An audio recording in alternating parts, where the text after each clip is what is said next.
প্রবল বন্যায় একেবারে নিচ্ছিন্ন চরিলাম ব্লকের ছেচুরমাই এলাকার কৃষকদের সবজি ক্ষেত। চরিলাম ব্লকের মধ্যে সবচেয়ে বেশি পাতা সবজি ক্ষেত হয় ছেচুরমাই গ্রাম পঞ্চায়েত এলাকায়। পুরো মাঠকি মাঠ পাতা সবজি ক্ষেতে ভর্তি। বন্যায় রাঙ্গাপানিয়া নদীর জল বিপদসীমার উপর দিয়ে প্রভাবিত হয়ে ভাসিয়ে নিয়ে গেছে ছেচুরমাই এলাকার কৃষকদের পুরো পাতা সবজি ক্ষেত। বেশ কয়েকদিন ধরে বন্যার জল জমা হয়েছিল এই এলাকার কৃষকদের পাতা সবজি ক্ষেতে।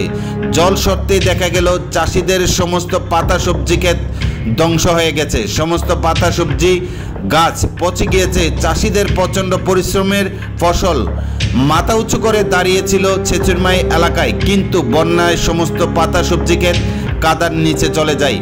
কানি কানি পাতা সবজি চোখের পলকে ধ্বংস হয়ে যাওয়ায় চাষিদের মাথার উপরে বজ্রঘাত ভেঙে পড়ার অবস্থা। জমিতে ক্ষেতের আল নিশ্চিন্ত। জল সরে যাওয়ার পর কৃষকরা বুঝতে পারছেন না কার জমি কোনটা।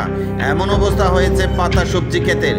কাকরোল, কচু, ঝিঙ্গে, লচ্চই, লাউ সমস্ত সবজি গাছ নষ্ট হয়ে গেছে। ধার দেনা করে কৃষকরা এই বিস্তীর্ণ ফসলের মাঠে পাতা সবজি লাগিয়েছিল। সমস্ত কিছু ধ্বংস করে দিয়েছে বন্যা। কৃষকদের রুটি রুজি প্রশ্ন চিহ্নের মুখে এসে দাঁড়িয়েছে। চরিলাম পরিমল চৌমুহনী থেকে একেবারে বিশ্রামগঞ্জ পর্যন্ত জাতীয় সড়কের দুপাশে প্রতিদিন চাষিরা ছেচুরমাই এলাকার মাঠে উৎপাদিত সবজি জাতীয় সড়কের পাশে বসে বিক্রি করে সংসার প্রতিপালন করেন। বন্যায় প্রবল ক্ষতির ফলে ক্ষতিগ্রস্ত কৃষকরা বৃহস্পতিবার দুপুর 2:30 সংবাদ মাধ্যমের দ্বারস্থ হয়ে রাজ্য প্রশাসনের কাছে ক্ষতিপূরণের দাবি জানিয়েছেন।